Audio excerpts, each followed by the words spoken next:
자, 이제 시험 끝나고 기말 진도 좀 나가도록 할게요. 오늘 배울 부분은 딱 보다시피 그렇게 어렵지 않아요. 어렵지 않은데 그 중에서도 이제 조금 구체적으로 알아야 될 것들하고 응용되는 문제들이 좀 있거든. 자, 맨 처음부터 한번 보자. 생태계. 생태계는 초등학교 때부터 배운다. 자, 우리 생태계를 이루고 있는 요 단위가 있는데 맨 처음에 개체라는 게 있어요. 개체가 뜻이 뭐냐면 하나의 생명체를 개체라고 해요. 그래서 지금 교실에 지금 준서하고 선생님 2명 있잖아. 네. 그럼 이 교실에 생명체가 2명 있으니까 개체가 2 이렇게 되는 거지. 그래서 하나의 생명체들을 개체. 그래서 여기 사슴이 있으면 사슴 한 마리를 개체 이렇게 얘기하죠. 근데 이 개체들이 모인 걸 가지고 뭐라 그러냐면 개체군이라고 해요. 개체군. 군자가 이제 집단 문자야. 근데 개체군은 한 가지 종류의 무리. 그러니까 다른 생물 종이면 안 돼. 사슴이라 그러면 사슴의 요 무리 여러 마리. 요거를 개체군. 그리고 개체군들이 모여서 군집이라는 게 되는데 군집은 어떤 한 지역에서 여러 종류들의 무리. 그러니까 한 가지 종의 무리를 개체군이라고 했죠. 그럼 개체군들이 어떤 지역에 있단 말이야. 여러 개. 그래서 여기 어떤 요 지역의 산림 지역에 사슴 무리도 있고 토끼 무리도 있고 뭐 뱀 무리도 있고 뭐 풀 무리도 있고 나무 무리도 있고 식물도 당연히 저기 생명체니까 생태계에 들어가죠. 그리고 이제 가장 큰 개념으로 생태계가 있는 거지. 그럼 생태계는 생물하고 생물들이 살고 있는 환경까지 포함해서. 근데 너네 환경이 다르면 거기에 살고 있는 생물들의 종류가 다르겠지. 왜 이래 마이크? 그래서 보통 생태계는 생물들이 살고 있는 환경, 그거를 보통 얘기하거든. 그래서 생태계, 뭐 산림 지역의 생태계도 있고, 뭐 시냇물, 물속 생태계도 있고, 뭐 하늘 생태계도 있고. 그래서 자연환경과 생물 합해서 생태계다. 뭐 어렵지 않은 거고. 그때 생태계를 이루는 요소 중에 크게 이렇게 나눠요.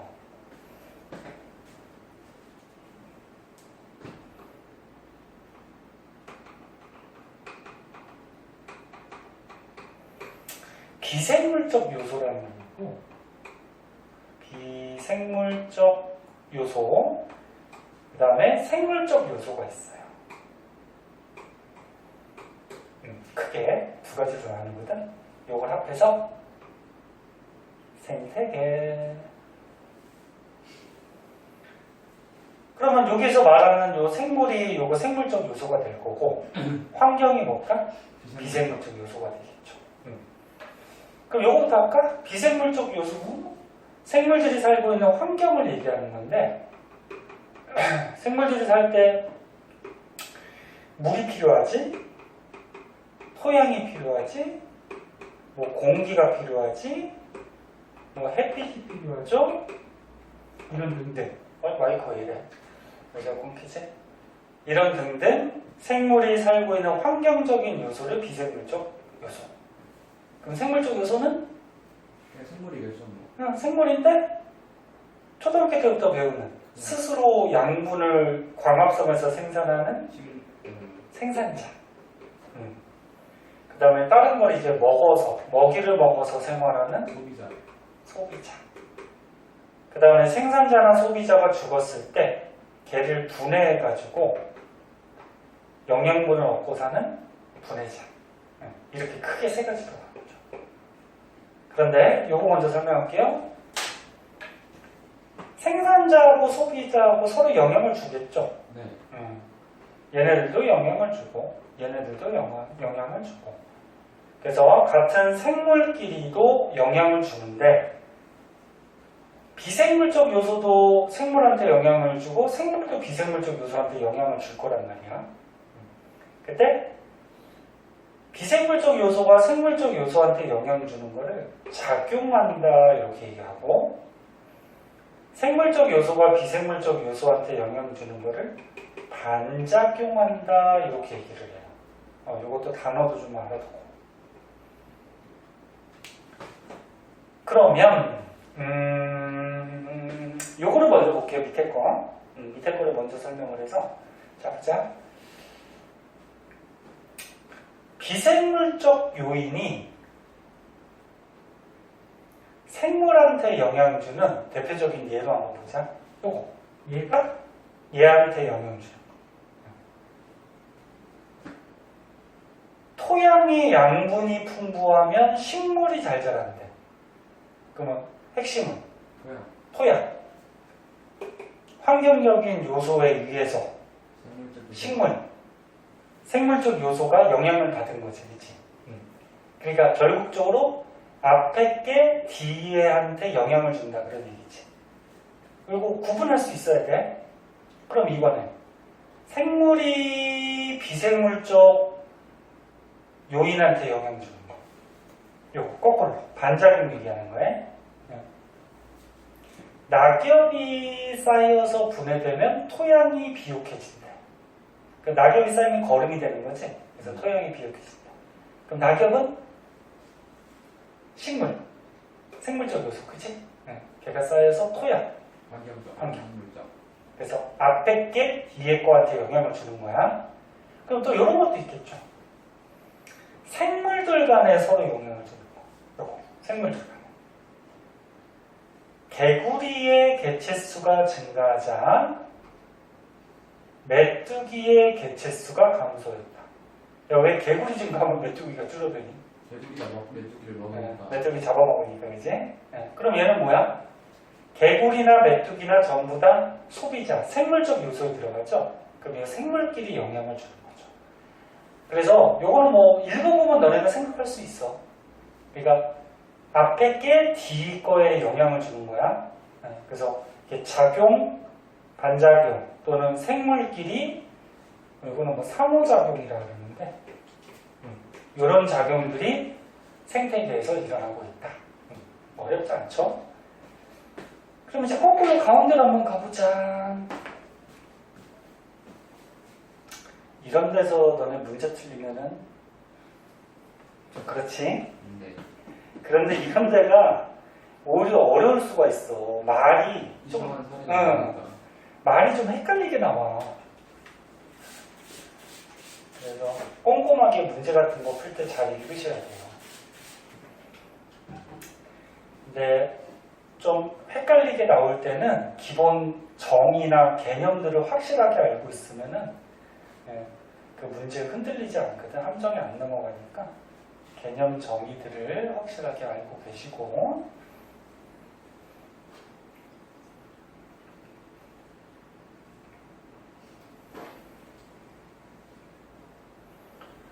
자, 오늘 시험 끝나고 첫 시간이니까 또 한 명도 할머니네 간다해서 못 나오고 했으니까 오늘 조금 천천히 나갈게요. 네.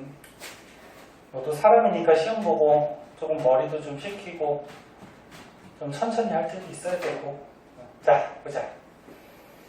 자, 생태계 구성 요소 이거 너무 쉬우니까 그냥 밑줄 치고 넘어갈게요. 아까 얘기했듯이 비생물적 요소, 환경 얘기하는 거, 환경. 그 다음에 생물적 요소, 생물적 요소는 크게 생산자하고 뭐? 소비자? 분해자. 그래서 생물적 요소만 볼까? 자, 생물적 요소, 생물적 요인이 생산자, 소비자, 분해자가 있는데 생산자는 어떤 애들? 식물 같은 애들. 식물 같은 애들. 식물 같은 애들은 먹이를 먹니 아니면 자기가 스스로 양분을 만드니? 양분을 만들어요. 그렇지. 스스로 양분을 만들어서 사용하는 애들. 네, 그래서 대표적으로 광합성 작용이 있죠. 햇빛 받아서 영역체에서 광합성은 뭐 만드니? 뭐지? 포도당이랑 물이요. 포도당을 양분을 만들지? 네. 네, 그리고 뭐 산소도 만들고 물도 만들고. 네. 자, 근데 생산자의 대표적인 게 알다시피 식물들은 광합성에서 양분 만들죠. 근데 여기 보면은 물 속에 사는 얕은 물에 사는 플랑크톤이라고 있어요. 플랑크톤이 식물성 플랑크톤이 있고 동물성 플랑크톤이 있거든. 그러면 식물성 플랑크톤은 말 그대로 뭐냐면 얘가 물속에서 햇빛 받아서 광합성에서 양분을 스스로 만드는 플랑크톤이야. 그럼 동물성 플랑크톤은 저 식물성 플랑크톤을 먹는. 다른 먹이를 먹는 거죠. 그래서 얘는 광합성하는 게 아니고 먹이를 먹어서 영양분을 섭취하는 애. 그래서 소비자는 방금 얘기했듯이 먹이를 먹어서 영양분을 얻는 애들.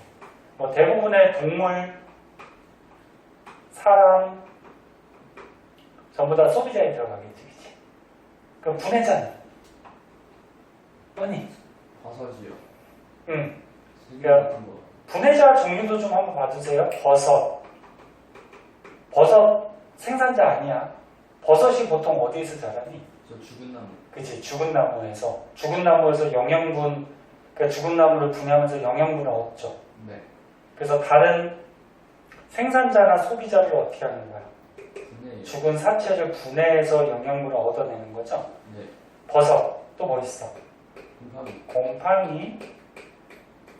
뭐 세균, 뭐 이런 것들. 바이러스는 그런 거 없어요. 바이러스는 분해한다기보다 그 기생이죠. 그래요? 세균도 기생인데 바이러스는 뭐라 해야 될까? 안에서 지 자신을 복제하는 거니까. 그렇지. 그렇구나. 자기의 유전 물질을 복제해서 또 바이러스 증식시키면서 다른 생명체에 기생을 해서 걔한테 영양분을 뽑아먹는 거지, 그치? 분해한다라고 보기에는 조금 힘들 것 같아요. 그래서 버섯, 곰팡이, 세균 같은 게 대표적인 이제 분해자에 들어가고, 그 다음에 이거 플랑크톤 좀 주의하세요. 네. 자, 그럼 이제 오른쪽에 본격적으로 한번 보도록 합시다.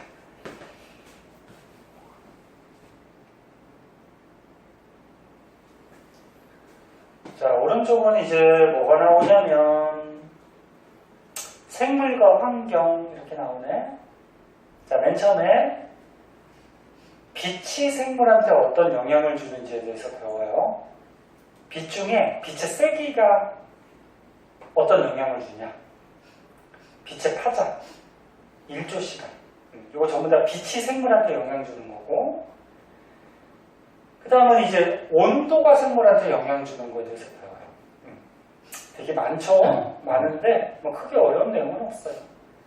그 다음에 물이 생물한테 영향 주는 거, 토양이 생물한테 영향 주는 거, 공기가 생물한테 영향 주는 거. 그래서 지금까지 공통적으로 환경적인 요소가 생물한테 어떤 영향을 주는지 그거에 대해서 배우는데, 자, 요 중에서 빛이 가장 조금 헷갈려. 빛 한번 보자. 빛과 생물. 저녁은 먹고 왔어? 네. 선생님 뭐 먹었는데? 배고프다. 맛있는 거 먹었어? 네. 떡갈비랑 미역국 먹었어요. 어떤 거? 떡갈비랑 미역국. 떡갈비하고 미역국? 네. 생일이었어? 아니요? 그냥? 네, 그냥. 떡갈비 맛있죠? 미역국도 맛있고. 미역국은 모르겠네요. 미역국 맛있잖아. 모르겠어요.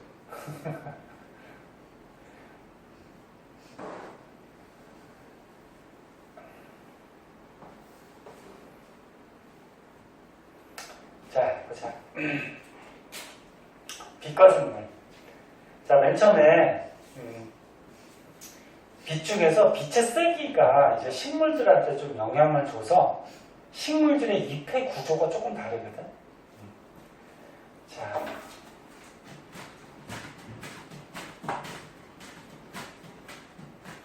이렇게 하면서 자, 빛의 세기. 햇빛이 잘 드는 곳이 있어요. 햇빛이 많이 들어오는 곳. 그래, 양지라 그러죠. 양지, 음지 들어가는 곳. 네. 양지가 햇빛이 강하게 잘 들어오는 곳. 음지는 빛이 없는 거. 햇빛이 없다기보다 햇빛이 좀 잘 안 들어와서 그늘진데. 근데 햇빛이 강한 곳에서 사는 식물들을 양지 식물이라고 해요. 양지에서 산다 해서 양지 식물. 요거는 햇빛이 잘 드는 곳. 그러면 이제 햇빛이 잘 안 드는 음지식물. 응달 같은 데서 사는 거를 음지식물이라고 해요. 햇빛이 약한 곳에서 사는 식물들. 그러면 일단 봐봐. 햇빛이 강하게 많이 들어와. 그럼 광합성을 많이 할까 적게 할까? 많이 하겠죠? 많이 하겠죠. 그럼 광합성은 어디서 하지? 엽록소.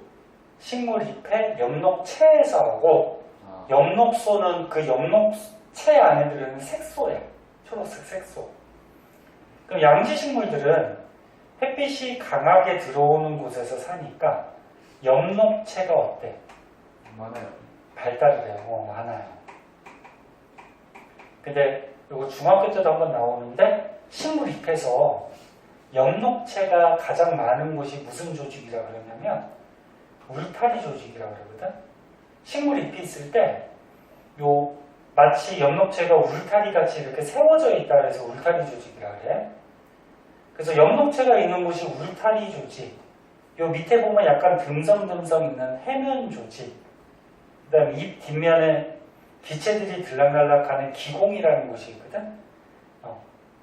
그 기공 옆에 공변세포 이런 데 엽록체가 있어요. 근데 엽록체가 가장 많은 곳이 울타리 조직이야. 그럼 얘는 보자. 햇빛이 강하게 들어와. 엽록체가 발달해. 즉 다른 말로 하면 울타리 조직이 어때? 발달해. 발달해요. 울타리 조직이 두꺼워요.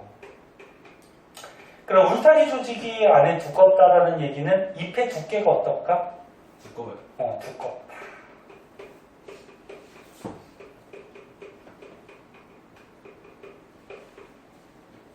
자, 요런 양지식물의 잎을 가지고 뭐라 그러냐면 양엽이라고 그래요. 양엽. 그래서 양엽의 특징은 잎의 두께가 두꺼워. 그래서 광합성량이 많은 요런 식물의 잎을 양엽이라고 그러고, 그럼 거꾸로 햇빛이 잘 안 드는 음지에 사는 식물들은 햇빛이 약하니까 엽록체가 발달해. 안 해요. 안 하겠죠. 발달의 반대가 뭐지? 태화. 태화라기보다는 그러니까 엽록체가 좀 적겠지. 발달로 썼더니 말을 쓰기가 애매하다. 일축. 그냥 발달 안 했다 이렇게 쓰자. 자, 그러면 엽록체가 가장 많은 울타리 조직이 얇아요. 발달 안 해서 얇어. 그 울타리 조직이 여기 얇으니까 이게 저보다 잎의 두께가 어떨까? 뭐지 얇아요. 얇겠죠. 근데 잎의 두께가 얇아도 광합성을 해야 되잖아, 그치? 네. 그래서 햇빛이 잘 안 들어오니까 햇빛을 좀 넓게 받기 위해서 잎이 넓어요. 두께는 얇고 잎이 넓은. 광합성을 하고서 살아가야 되잖아, 그치? 자, 그래서 음지에 사는 식물들의 잎을 음엽이라고 하는데, 음엽의 특징은 이런 특징에 의해서 잎의 두께가 얇고 넓은 이런 특징을 보이더라. 그래서 첫 번째, 빛의 세기에 따라서 식물의 잎이 어떻게 된다? 달라진다. 그런 얘기죠. 뭐 크게 어렵지 않고 그 밑에 보면 이제 빛의 파장이라고 있어요. 요거는 약간 기초 지식이 있어야 되는데 전에 한번 했던 게 기억나나 모르겠다. 한번 보자.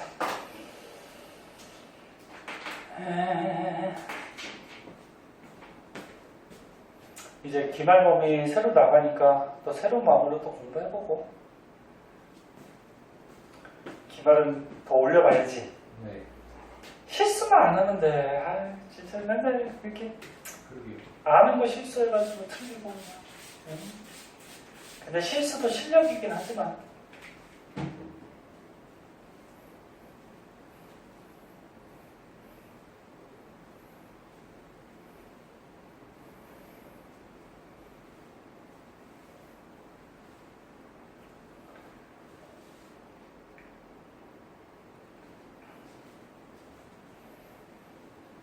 파장이 뭔지 알아요? 네. 뭔데? 그 파도 같은 거 아니에요? 파도 같은 거. 파도 같은 게 간격 그거 하는 거. 대충 알고 있네. 네. 파도 같은 게 파동이잖아. 네. 빛도 파동이거든? 네. 뭔 소리인지 알아요. 예전에 공부를 해서. 그래. 빛도 파동인데, 파동이 이렇게 진동하는 거죠? 네. 이거 봅시다. 자, 기본 지식으로 전에 선생님 수업할 때 한번 이거 적어준 것 같기도 한데, 그 적외선 뭐지 그거요? 자, 식물들이 광합성할 때,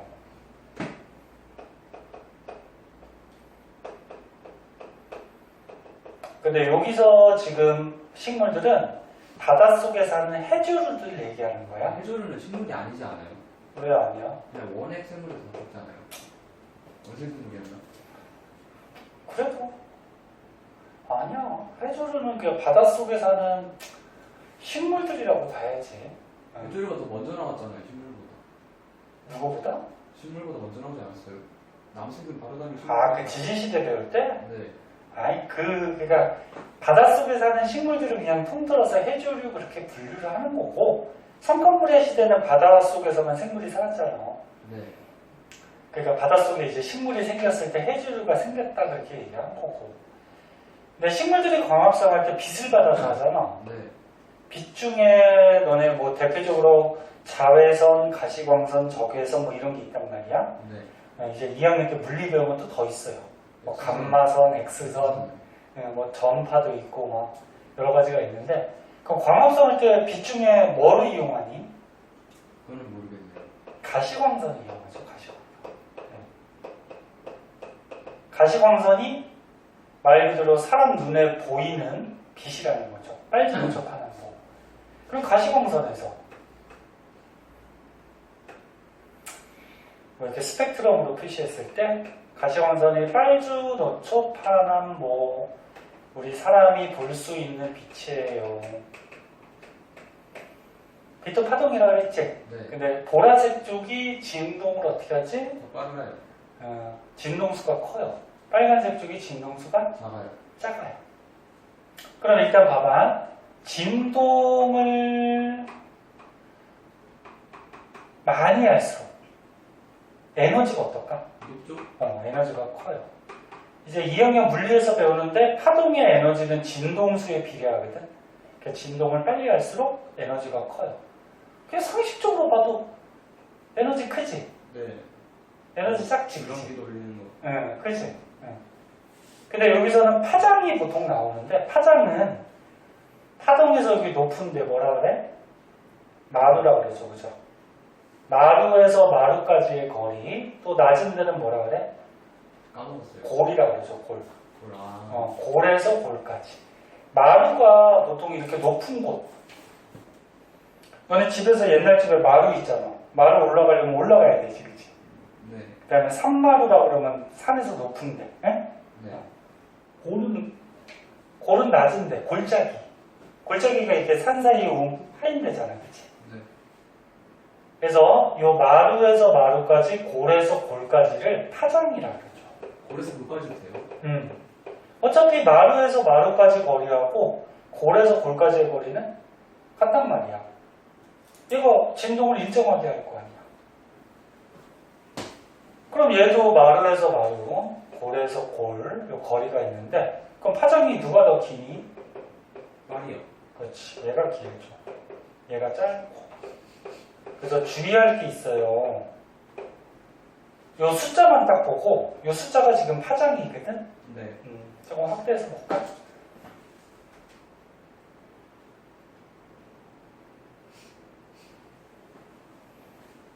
자, 요 숫자가 지금 파장인데, 적색광, 붉은색 빛이 숫자가 크네.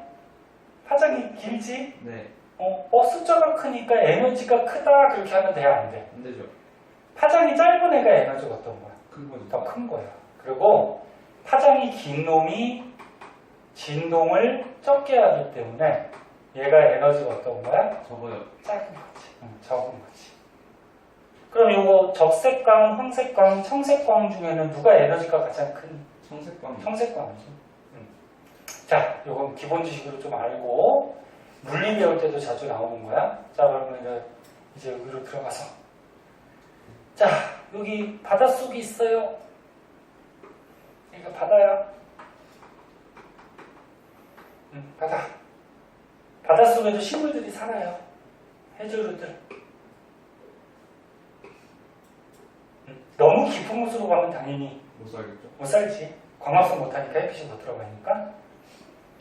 그래서 여기서 보면은 여기부터 한번 보자. 그나마 좀 깊은 곳.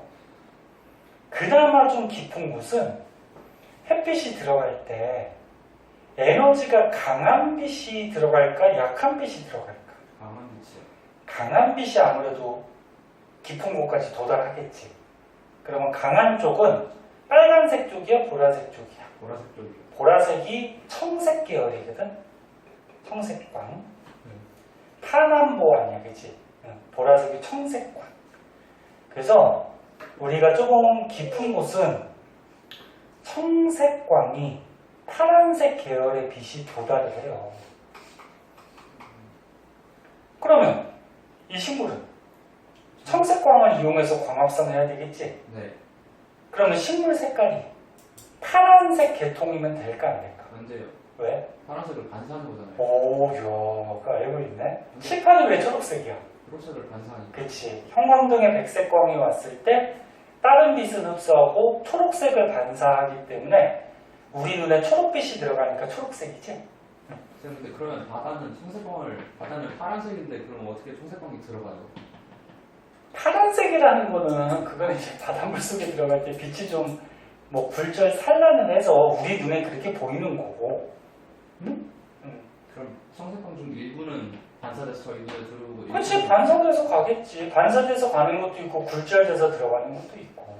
그럼 모든 빛이 다 굴절되는데 그 중에 청색광이 제일 많은 거예요? 그건 또 뭔 소리야? 그러니까 빨주노초토가 네. 다 반사되면 태양은 뭐가 많겠구나. 태양빛은 안에 든 게 많을 테니까. 뭔 소리야? 난 뭔 소리인지 모르겠다. 일단 이거 봐봐. 이거 보고 뭐 헷갈리는 거 있으면 나중에 묻고. 그래서 깊은 곳은 에너지가 큰 청색광 쪽이 도달을 해요. 그럼 이 청색광을 이용해서 광합성 해야 되겠지. 그럼 이 식물의 색깔이 청색 계통이면은 얘를 반사시켜버리겠지, 그치? 그래서 청색에 반대되는 무슨 색깔의 식물들이 산다? 꼭 청색에 반대여야 돼요. 그러니까 거의 반대쪽이야. 반대쪽에 색깔을 띄어야지 청색을 흡수할 수 있겠지. 그래서 청색광을 흡수하기 위해서 붉은색 계통의 식물들이 많이 살아요. 좀 깊은 곳은. 그래서 요거 종류도 좀 알아야 돼. 미역 있죠? 미역 홍주류예요? 미안해. 미역은 갈줄이지. 김 있죠, 김. 우뭇가사리 있죠. 우뭇가사리가 요게 붉은색 홍조류 쪽에 들어가요. 김은 그런데 우뭇가사리는 뭐 어떻게 생긴 거예요? 약간 나뭇가지 같이 생긴 거 있어. 궁금해? 네. 찾아보는 거야? 진짜네요. 완전 그건데. 약간 붉은색 띠면서 나뭇가지 같이 생겼지? 나뭇가지 아닌데요? 이거 그냥 완전 해준대요. 그러니까 이게 약간 삐죽삐죽 막 이렇게 나왔잖아. 아, 그래서 김도 너네 우리가 분주시켜서 먹으니까 이렇게 검정색이. 약간 검게 보이지만 이렇게 빛을 비추면 붉은색이에요. 네. 그래서 깊은 곳은 홍조류, 청색광을 이용하기 위해서 종류들도 가끔 나오니까 한번 봐두고, 그리고 거꾸로 얕은 곳은 얕은 곳은 햇빛이 잘 들어오겠죠. 네. 그래서 에너지가 작은 적색. 적색광도 잘 들어온단 말이야. 그래서 적색광을 이용해서 광합성을 하거든. 네. 그러면 붉은 계통이 아니고 거꾸로 약간 푸른 계통이 되겠죠. 그래서 무슨 녹조류들이 많이 살아요. 녹색을 띠는. 그래서 뭐 있어? 미역. 어? 미역. 미역은 그 검정말. 파래, 청각 이런 게 대표적인 거거든. 문제 같은 거 나올 때. 네. 파래, 청각 이게 녹조류들이에요. 이런 것들이 보통 살고, 그럼 중간은 이 중간 정도 가시광선 에너지 세기를 갖고 있는 황색광, 노란색 빛들이 좀 잘 도달을 하거든. 그럼 얘를 이용하기 위해서 중간적인 갈조류들이 많아요. 요게 미역, 다시마 뭐 이런 것들. 그래서 너는 과학에서는 가장 크거나 가장 작거나 이렇게 특징적인 게 잘 나오지? 네.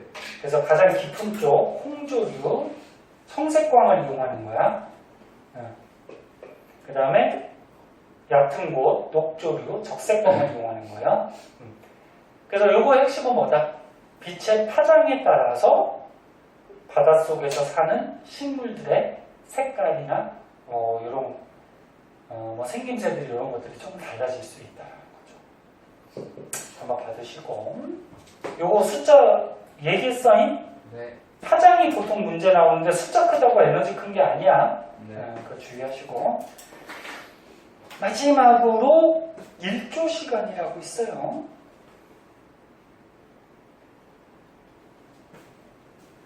일조 시간이 뭐니? 그 피는 거 아니에요? 맞아요. 해가 뜨는 시간. 해 뜨는 시간, 그치?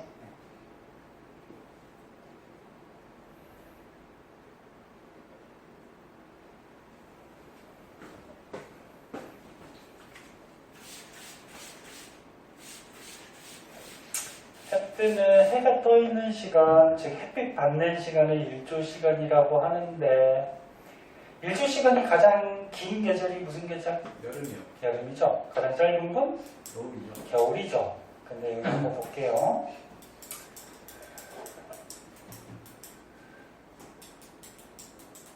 그럼 일조 시간이 길어지는 계절이 길어지는 건 봄이고 짧아지는 건 가을이겠죠. 근데 여름 안에서도 길어지지 않아요? 아니 뭐 조금은 차이가 있지. 그러니까 항상 선생님이 저기 궁금한 게 평소에는 열심히 잘 하는데 시험만 보면은 그냥 실수 그냥 기말고사 때는 더 잘하겠지 뭐. 자 보자. 일조 시간 학원만 나오면 스트레스 주지. 야 근데 선생님은 스트레스 좀 안 주는 편 아니니? 맞아요. 그치? 다른 데보다는 좀 너네들 좀 너무 스트레스 받으니까 좀 편하게 해주려고 해주는데 그래서 성적이 안 나오는 건지 그냥. 자 보자. 겨울이 일조 시간이 제일 짧고 그치? 그 다음에 봄, 여름, 가을 이렇게 뭐 반복이 되는데 그럼 일조 시간이 길어지는 시기는 봄, 가을. 봄. 봄이 되죠. 그러니까 겨울이 일조 시간이 짧고 여름이 기니까 여기가 길어지는 시기지. 그럼 일조 시간이 짧아지는 시기는 가을이 되겠죠. 그래서 여기서는 동물하고 식물을 좀 나누는데 식물부터 먼저 볼게요. 식물 중에 일조 시간이 길어지는 봄에 꽃이 피는 식물이 있고 일조 시간이 짧아지는 가을에 꽃이 피는 식물이 있어요. 그래서 너네 보통 봄, 가을에 꽃들이 많이 피잖아. 네. 이건 안 써도 되겠지. 이거 일조 시간이 어떻게 돼? 길어지는 시기죠. 햇빛 받는 시간이. 얘는 거꾸로 일조 시간이 짧아지는. 자, 봄에 대표적으로 일조 시간이 길어지는 봄에 꽃이 피는데 대표적인 꽃이 진달래? 네, 뭐 여러 가지가 있어. 근데 보통 문제에서 붓꽃이 많이 나오거든. 그래서 이거 종류 한 번씩 봐주세요. 혹시나 모르니까 보기 중에 나올 수 있어. 크게 중요하지는 않는데. 그 다음에 일조 시간이 짧아지는 가을에 꽃피는 거 대표적으로 코스모스. 코스모스. 근데 동물도 영향이 있어요. 동물도 일조 시간에 영향을 받아서 생식을 하는데 생식이 뭐니? 뭐지? 알, 자식 낳는 거, 그치? 봄에 생식하는 애들 있거든? 저기는 같이 꾀꼬리, 종달새 이런 것들은 봄에 보통 이렇게 짝짓기를 하고 번식을 해요. 그 다음에 송어, 사슴 이런 것들은 일조 시간이 짧아지는 가을에 번식을 해요. 생식을 해요. 그래서 결론은 뭐다? 햇빛 받는 시간, 일조 시간도 식물하고 동물한테 생명체한테 영향을 주더라. 자, 그 중에서 지금까지 이제 빛과 생물에 대해서 배웠는데 보통은 이제 시험 문제 같은데 요거 세 가지를 보기 중으로 이렇게 나열을 해서 다 종합해서 나오는 문제가 많고 그 중에서도 요 파장은 조금 자세하게 알아두고 다른 것들은 뭐 크게 어렵지 않으니까. 자, 밑에 기본 문제 있네요. 한번 풀어봅시다.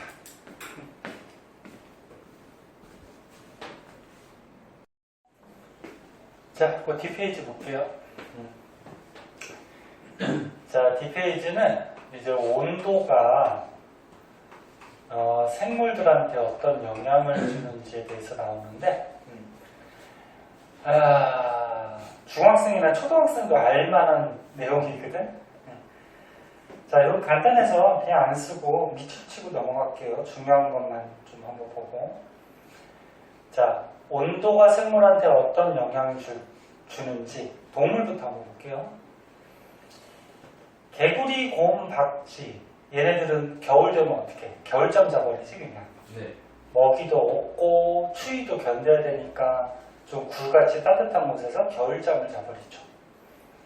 그 다음에 기러기 같은 철새는 자기가 살기에 적당한 온도를 찾아서 계절에 따라서 어떻게 이동을 하죠. 철새들은.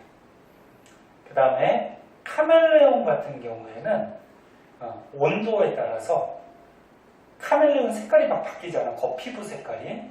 피부 색깔이 좀 변하는데 온도가 높을 때는 좀 밝은 색으로 변해요.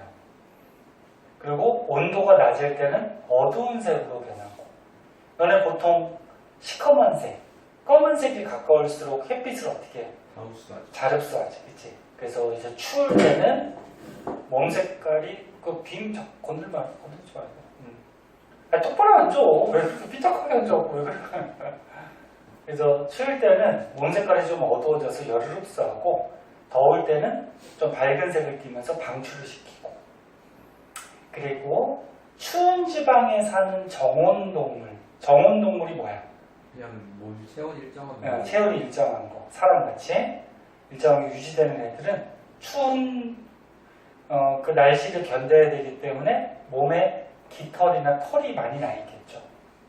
그리고 피하 지방층이 두꺼워요. 너네 피부가 이렇게 있을 때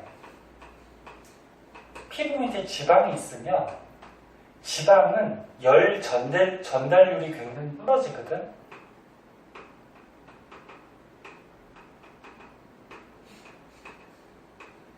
그래서 피부에 지방층이 두꺼우면 몸속에 있던 열이 잘 빠져나가지 못해요. 지방이 좀 열 전달을 잘 못하는 그런 물질이야. 그래서 추운 지방에 사는 동물들은 피하 지방, 피부 밑에 지방층이 좀 두꺼운 경우가 있다. 요게 중요해요. 포유류가 새끼 낳는 동물들인데 서식지에 따라서 몸집의 크기와 기와 같은 말단 부위의 크기가 다르다 그랬는데 얘만 한번 보자. 그래서 시험에 요거 여우 잘 나오거든. 자, 북극여우하고 사막여우가 있어요.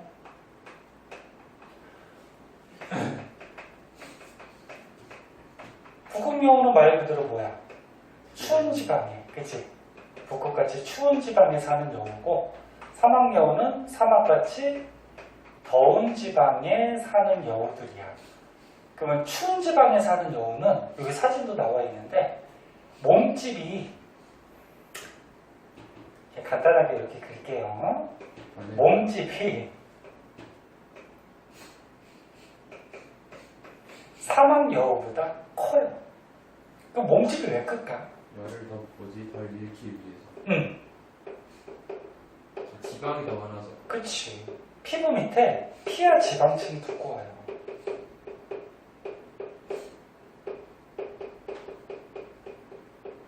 그래서 피부 밑에 지방층이 두꺼워서 몸 안의 체온을 열 방출량을 최소화시켜요. 그리고 말단 부위, 이렇게 귀 같은 끝에 있는 말단 부위가 작아요.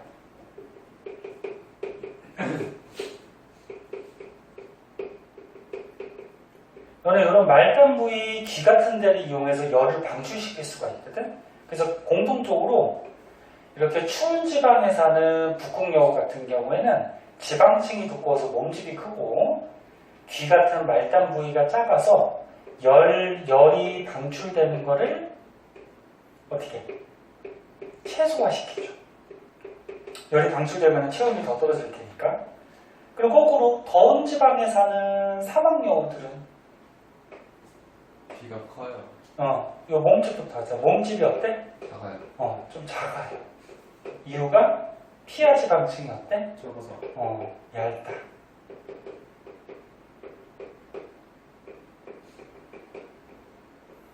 그럼 지방이 적으니까 몸에 있던 열을 잘 방출시킬 수가 있겠죠.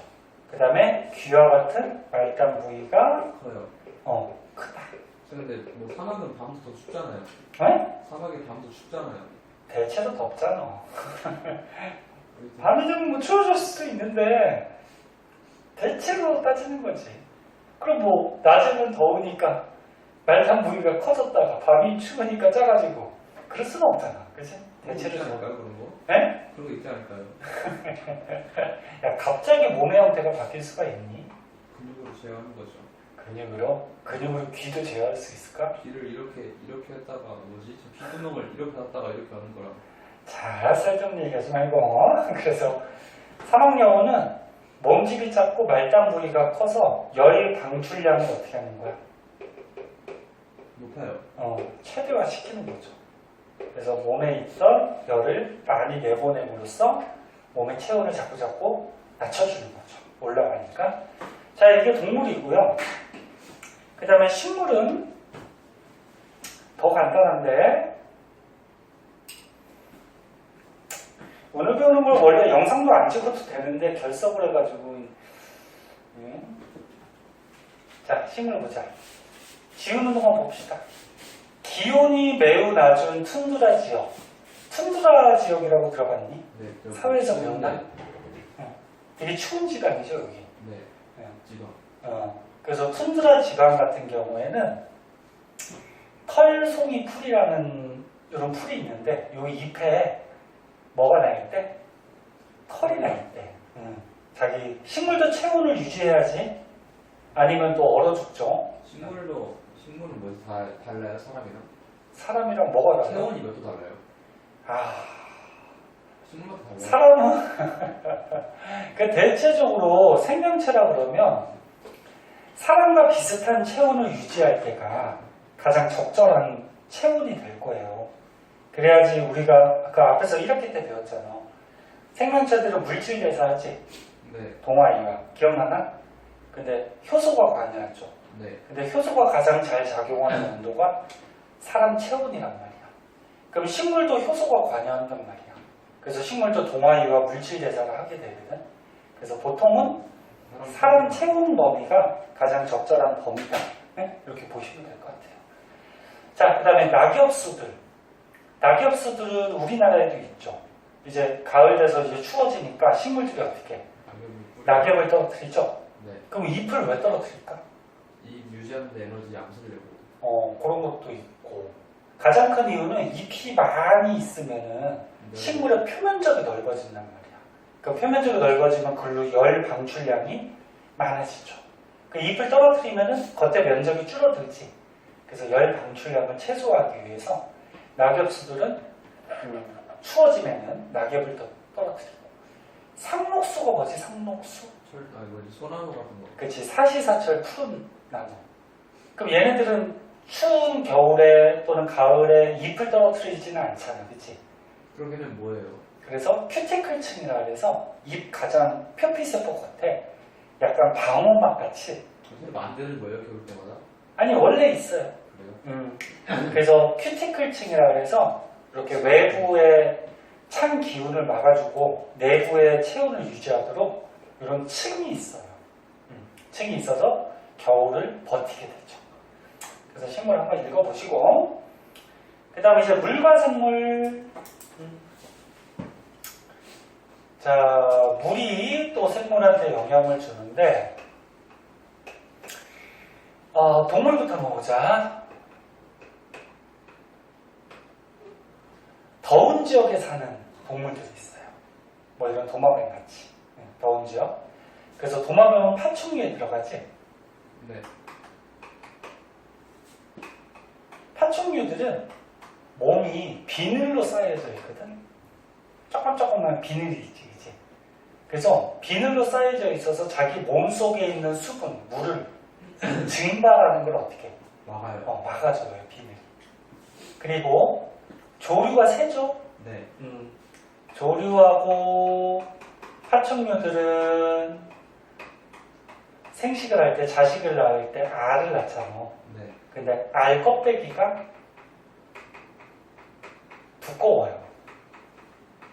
두꺼워야지 알 속에 있는 수분이 증발되는 걸 어떻게 할까? 막아요. 막아주겠죠. 그리고 곤충들.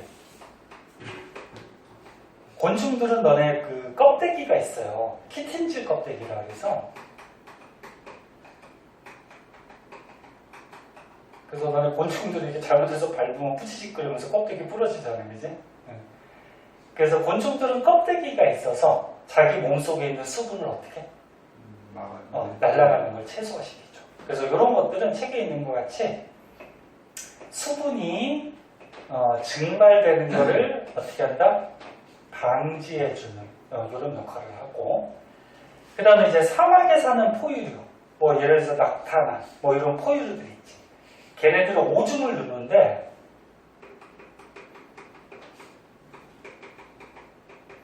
오줌이 몸속에서 생명체 몸속에서 생긴 노폐물을 내보내는 거야.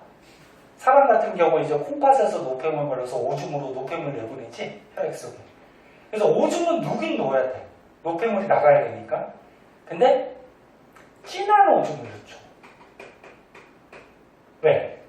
오줌 노폐물을 내보내는데 물을 많이 내보내면 돼요, 안 돼요? 안 되죠. 안 되니까 물은 자기 몸속에 다시 재흡수를 해버리고 노폐물만 내보내는 진한 오줌을 넣어서 수분이 빠져나가는 거를 어떻게 해준다? 최소화시켜준다. 이런 얘기죠. 자, 그 다음에 식물. 자, 식물은 크게 물이 부족한 곳에 사는 식물, 그 다음에 물이 풍부한 곳에 사는 식물, 이렇게 두 가지로 나눠볼게요.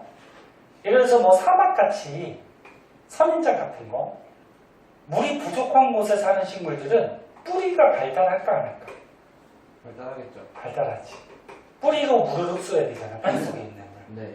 그럼 물이 별로 없으니까 뿌리가 길게 뻗으면서 깊은 곳의 물까지도 흡수를 해야 되겠지. 그럼 거꾸로 뭐 연못에 떠서 살거나 습지에 사는, 뭐 물이 풍부한 곳에 사는 식물들은 뿌리가 발달하지 않겠죠. 물이 워낙 많으니까 뿌리가 굳이 길 필요가 없단 말이야. 그래서 이런 특징점이 있고, 그 다음에 물이 부족한 곳에 사는 식물들은 저수 조직이 발달해요. 저수 조직이 뭘까? 물 저장하는 거예요. 물을 저장하는 거지. 그러니까 물이 뭐 비 오고 그랬을 때 물이 일단 있을 때 자기 몸속에 흡수해서 어떻게 저장시켜 놓는 거죠. 그래서 부족할 때마다 그걸 조금씩 쓰겠죠. 그리고 물이 풍부한 곳은 반대로 저수조직이 발달하지 않고 특히나 이제 물에 연못 같은 데 떠서 사는 뭐 이런 거 있죠. 수련 연꽃. 네. 이런 거는 통기 조직이 발달해요. 환기하는 거. 어? 공기 잘 통하는 거 아니에요? 그치. 공기가 통할 수 있는. 그러니까 몸속에, 식물 몸속에 공기 성분들이 많이 들어있어야지 물에 떠서 살 수가 있겠지. 그래서 뭐 수련 연꽃 뭐 이런 것들, 떠서 사는 애들. 뭐 이런 특징점 정도 한 번씩 봐두시면 될 것 같고요. 그 다음은 토양하고 공기인데 요거는 거의 시험에 안 나와. 뭐 크게 중요한 것들이 없어서 그래도 보기 중에 나올 수 있으니까 한번 볼게요. 자, 토양. 여기 밑줄 치고 넘어갈게요.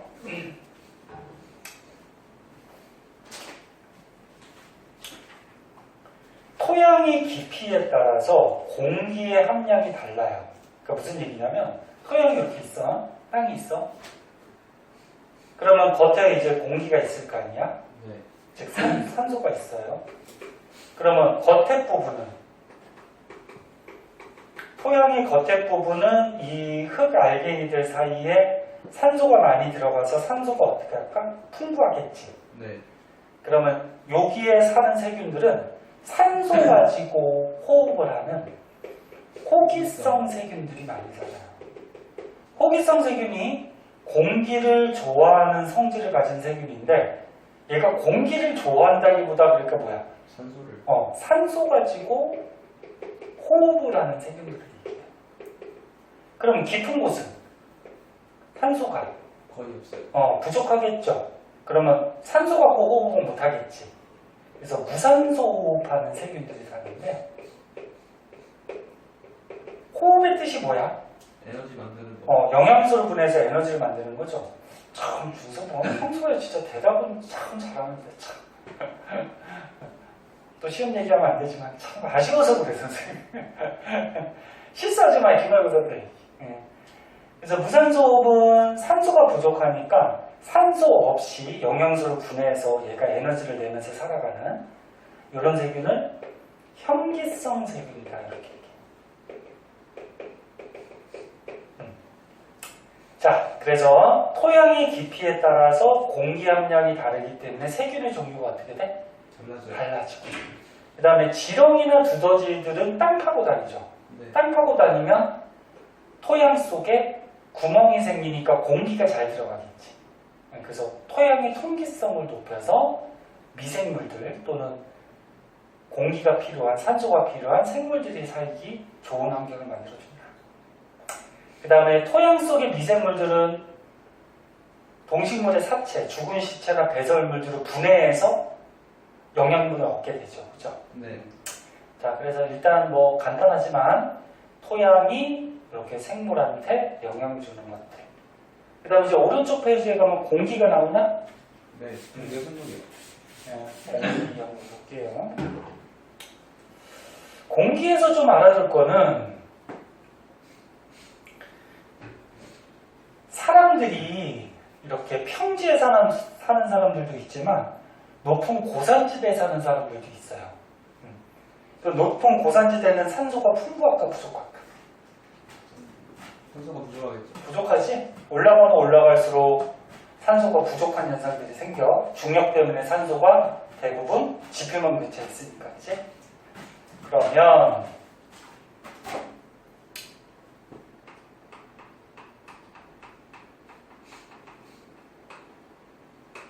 자, 고산지대, 높은 지대에 사는 사람들은 어떤 특징이 있냐면은 산소가 부족하기 때문에 폐활량이 좋나? 그렇지, 폐활량도 좀 좋아야지. 빨리빨리 산소를 흡수해야 되겠지. 근데 산소를 몸에서 운반하는 애들이 있어. 혈액 속에 누구? 심장이. 그러니까 심장이 펌프질을 하는 거지. 헤모글로빈. 그렇지. 헤모글로빈이 적혈구에 들어있지. 네. 그게 많아요. 적혈구 속에 헤모글로빈이 산소를 운반하잖아, 그치? 네. 그래서 이제 산소가 부족하니까 산소 운반을 빨리빨리 해야 되겠지. 네. 그럼 우리 같이 평지에 사는 사람들보다 적혈구 숫자가 어떨까? 많아요. 많아요. 이런 특징점을 또 갖게 돼요. 그 밖에 공기는 또 뭐 있냐? 책이 뭐, 나머지는 그냥 읽어보면 알 것 같은데, 네. 뭐, 살균물질이 호흡과 광합성에 당연히 사용되지, 그치? 네. 그리고 나무는 자기 몸을 해충으로부터 보호하기 위해서 살균 물질을 공기 중에 뿌리기도 해요. 네. 그래서 뭐 이런 것들. 그래서 광합성하고 호흡에 공기를 사용하는데 요거는 알지? 광합성 할 때는 무슨 기체 흡수하니? 이산화탄소요. 그리고 뭘 방출하니? 산소요. 거꾸로 호흡할 때는 산소는 없죠. 산소 흡수하고 이산화탄소 방출하고. 그래서 광합성하고 호흡에 의해서 공기 성분을 변화시킬 수도 있죠.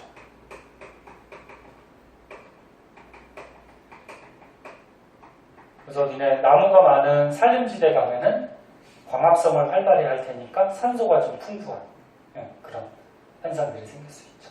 자, 그래서 정리하면은 오늘은 뭐 크게 어려움은 없었는데 생태계하고 생태계 환경적인 요소들이 생물한테 어떤 영향을 주는지 거기에 이제 핵심이었고 간단하지만 이제 보기의 말에 따라서 좀 헷갈리는 것들이 나올 수 있어요. 그래서 밑에 있는 문제 일단 한번 풀어보자.